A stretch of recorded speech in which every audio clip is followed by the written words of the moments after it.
بسم اللہ الرحمن الرحیم۔ السلام علیکم۔ حضرت آدم علیہ السلام کے پیدائش سے پہلے اس دنیا میں کیا تھا؟ اس کے بارے میں سائنسدانوں کی مختلف رائے ہے۔ کچھ سائنسدان کا خیال ہے کہ حضرت آدم علیہ السلام کے پیدا ہونے سے پہلے دنیا میں لوگ زندگی بسر کر رہے تھے۔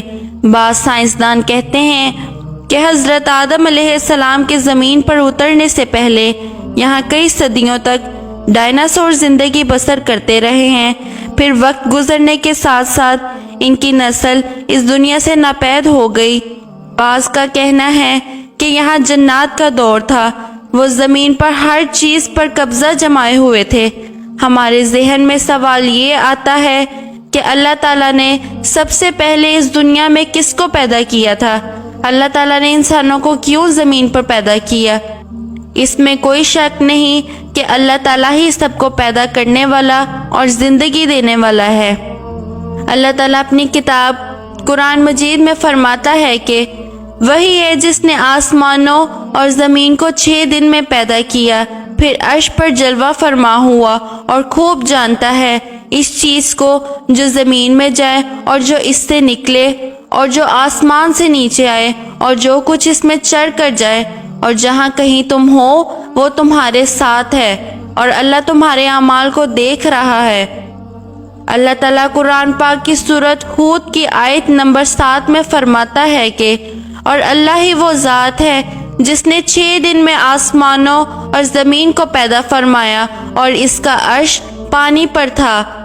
امام احمد بن حنبل بیان کرتے ہیں کہ نبی کریم صلی اللہ علیہ وآلہ وسلم سے کسی صحابی نے عرض کی، اے اللہ تعالیٰ کے پیارے محبوب صلی اللہ علیہ وآلہ وسلم، آسمانوں اور زمین کو پیدا کرنے سے پہلے اس دنیا میں کیا تھا؟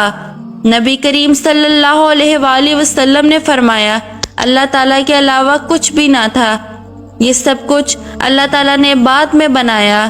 اس وقت نہ ہوا تھی نہ پانی، یعنی کہ اللہ تعالیٰ کے سوا کچھ نہ تھا۔ پھر اللہ تعالیٰ نے پانی پر اپنا عرش بنایا، اس وقت ہی مخلوق کی ابتدا ہوئی۔ امام ابو داؤد، امام ترمذی، امام احمد اور بے شمار محدثین نے روایت کے ذریعے ہم کو بتایا ہے کہ نبی کریم صلی اللہ علیہ وآلہ وسلم کا فرمان ہے کہ بلا شبہ خدا نے سب کچھ بنانے سے پہلے قلم کو بنایا، اور پھر خدا نے قلم کو حکم دیا کہ لکھ، پھر قلم اللہ تعالیٰ کے حکم سے اس طرح چلا کہ اس نے قیامت تک ہر چیز لکھ دی، جو پیدا ہونا تھا، مرنا تھا، یا پھر ہر کسی کے ساتھ جو کچھ ہونا تھا، یہ سب کچھ لکھ دیا۔ اس کے بارے میں اللہ تعالیٰ کے سوا کسی کو علم نہیں، یہ بس اللہ تعالیٰ کی ذات ہی جانتی ہے کہ کس کے ساتھ کیا ہونا ہے، کس کو کتنا رزق ملنا ہے۔ اس طرح سب کچھ اللہ تعالیٰ کے حکم کے مطابق قلم نے لوح محفوظ پر سب کچھ لکھ دیا تھا۔ بخاری شریف میں ہے کہ ایک بار یمن کے کچھ لوگ نبی کریم صلی اللہ علیہ وآلہ وسلم کے پاس آئے۔ انہوں نے کہا کہ اے اللہ تعالیٰ کے سچے اور آخری نبی، ہم سب لوگ آپ صلی اللہ علیہ وآلہ وسلم کے پاس دین اسلام کو سمجھنے کے لیے آئے ہیں۔ ہمارا سب لوگوں کا یہ سوال ہے کہ اللہ تعالیٰ نے سب سے پہلے کس چیز کی تخلیق فرمائی؟ نبی کریم صلی اللہ علیہ وآلہ وسلم نے اس وقت کو فرمایا کہ اللہ تعالیٰ کے سوا کچھ نہ تھا۔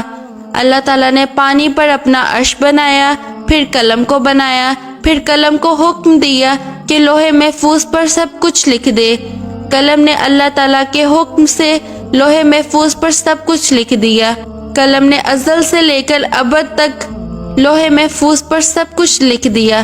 علماء کرام بیان کرتے ہیں کہ اللہ تعالیٰ نے قلم کو بنانے کے بعد لوح محفوظ کو بنایا، اور اللہ تعالیٰ کے حکم سے قلم نے لوح محفوظ پر سب کچھ درج کر دیا۔ ان کے بعد زمین و آسمان کو اللہ تعالیٰ نے پیدا فرمایا۔ اللہ تعالیٰ کی پیدا کی گئی چیزوں کی ترتیب کچھ یوں ہے۔ مسلم شریف میں کچھ اس طرح سے بیان کیا گیا ہے کہ حضرت ابو ہریرہ سے مروی ہے کہ آقا دو جہاں حضرت محمد صلی اللہ علیہ وآلہ وسلم نے میرا ہاتھ پکڑا اور ارشاد فرمایا کہ اللہ تعالیٰ نے ہفتے کے روز مٹی کو بنایا، اتوار کو پہاڑ اور زمین، پیر کو درخت پیدا فرمائے، منگل کو اللہ تعالیٰ نے مشکلات، بیماریاں، جراثیم، مصائب اور بہت قسم کی تکالیف کو پیدا کیا۔ اللہ تعالیٰ نے نور کو بدھ کے دن تخلیق فرمایا۔ جمعرات کے دن اللہ تعالیٰ نے جانوروں، چرند اور پرند کو پیدا فرمایا۔ پھر اللہ تعالیٰ نے جمعے کو عصر سے لے کر رات ہونے تک کے درمیانی وقفے میں حضرت آدم علیہ السلام کو پیدا فرمایا تھا۔ اللہ تعالیٰ نے سب کچھ پیدا کرنے کے بعد سب سے آخر میں انسان کو پیدا کیا، یعنی کہ حضرت آدم علیہ السلام کو پیدا فرمایا۔ حضرت آدم علیہ السلام انسانی مخلوق میں سب کے باپ ہیں۔ اللہ تعالیٰ نے انسانوں سے پہلے جنوں اور فرشتوں کو پیدا فرما دیا تھا۔ ان کی ترتیب کچھ یوں ہے کہ اللہ تعالیٰ نے سب سے پہلے فرشتوں کو، پھر جنوں کو، پھر انسانوں کو پیدا فرمایا۔ اللہ تعالیٰ نے فرشتوں کو آسمانی مخلوق ہی بنایا ہے۔ قرآن پاک کی سورہ شورى کی آیت نمبر 5 میں اللہ تعالیٰ کا ارشاد ہے، قریب ہے کہ آسمان اپنے اوپر سے پھٹ پڑے اور تمام فرشتے اپنے رب کی تسبیح اور تمجید بیان کر رہے ہیں اور زمین والوں کے لیے استغفار کر رہے ہیں۔ خبردار، اللہ تعالیٰ معاف کرنے والا اور رحم کرنے والا ہے۔ حدیث مسلم شریف میں بیان کیا گیا ہے کہ حضرت عائشہ رضی اللہ تعالیٰ عنہ سے مروی ہے کہ حضرت محمد صلی اللہ علیہ وآلہ وسلم نے ارشاد فرمایا کہ اللہ تبارک و تعالیٰ نے فرشتوں کو نور، جنوں کو آگ اور حضرت آدم علیہ السلام کو مٹی سے پیدا کیا۔ اللہ تعالیٰ نے فرشتوں کو، پھر جنوں کو اور سب سے آخر میں انسانوں کو پیدا کیا۔ قرآن پاک کی سورۃ حجر کی آیت نمبر 27 میں اللہ تعالیٰ فرماتا ہے کہ اور اس سے پہلے جنات کو ہم نے لو والی آگ سے پیدا کیا۔ جنات کی تخلیق کے بارے میں بے شمار آیات اور احادیث میں بیان کیا گیا ہے۔ اللہ تبارک و تعالیٰ نے فرمایا ہے کہ اور جنات کو آگ کے شعلے سے پیدا کیا گیا ہے۔ یہ آگ کے بھڑکتے شعلے کے کناروں کو کہتے ہیں۔ گویا جنوں کو آگ کے جڑ سے نہیں بلکہ آگ کے شعلوں کے کناروں سے پیدا کیا گیا ہے۔ خدا نے شیطان مردود ابلیس کا قول قرآن پاک میں نقل کیا ہے، تو نے مجھے آگ سے پیدا کیا ہے۔ اس سے پہلے بھی بیان کیا جا چکا ہے۔ اللہ تعالیٰ فرماتا ہے کہ جنات کو ہم نے لو والی آگ سے پیدا کیا۔ شیطان ابلیس ملعون بھی جنات کی نسل میں سے ہے۔ اس مسئلے میں کسی بھی مسلمان کو کوئی شبہ نہیں ہے، کیونکہ اللہ تعالیٰ قرآن پاک میں فرماتا ہے کہ ابلیس فرشتوں سے نہیں بلکہ جنوں میں سے تھا۔ حسن بصری بیان کرتے ہیں کہ ابلیس ہرگز فرشتوں کی جنس سے نہیں تھا۔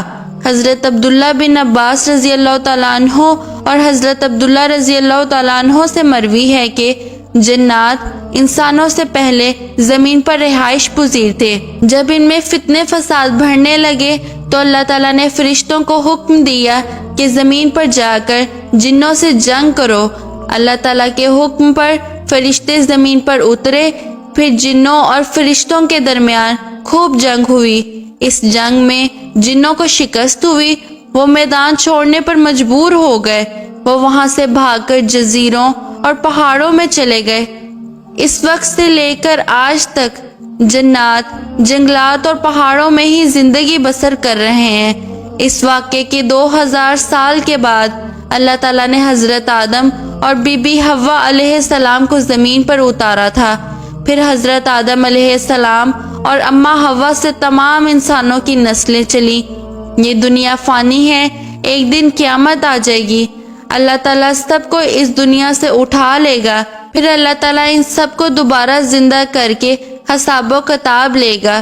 جس کے نیک اعمال زیادہ ہوں گے ان کو جنت میں، اور جن کے برے اعمال زیادہ ہوں گے ان کو جہنم میں بھیج دے گا۔ اللہ سے دعا ہے وہ ہمیں نیک اعمال کرنے اور برے کاموں سے دور رہنے کی توفیق عطا فرمائے۔ آمین یا رب العالمین۔